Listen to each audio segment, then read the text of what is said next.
Untuk Coach Claire, sebenarnya kan dia ada banyak version tau sekarang. Ada mini size, lepas tu ada this regular size, ada juga Claire top handle.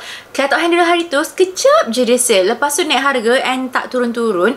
Aish tak tahulah patut jual ke tidak sebab ramai betul tanya Claire top handle. So anyway, this is the regular Claire. Yang untuk regular Claire ni punya size kan, kalau katakan dia version ada signature, dia punya atas flap ni mesti akan pakai smooth leather. Lepas tu ada Pinmont logo, hardware pakai colour silver. Ni belah belakang dia, belakang pun pakai full leather as well. Lepas tu ada hang tag dekat sini. Hang tag digunakan ialah hang tag besi. Untuk chain dia tak berat, boleh adjust jadi shoulder ataupun crossbody. Yang ni kan buka dia magnetic closure. Dia ada 1, 2, 3, 4 compartment and 1 multifunction pocket. Yang belah depan ni boleh fit iPhone Pro Max. However, for the inside yang ini tak boleh masuk wallet. Sebab contoh kalau masuk long wallet kan, nampak tak dia ada pelipatan dekat sini. Nanti dia akan tolak, lama-lama akan crease and boleh merekah lah.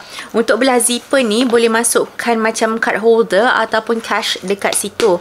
Okay, Aisyah tunjukkan rupa bila pakai shoulder.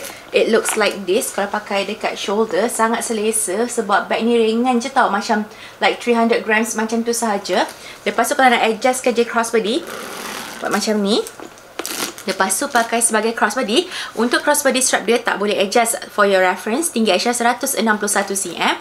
Ni pusat dan ini bagnya. Untuk bag ni, harga dia agak best because yang ini Aisyah dapat harga best. Harga RM1,050 sebelum voucher. Untuk cara pembelian, boleh tekan dekat shopping bag di bawah. Dan jangan lupa tekan button follow.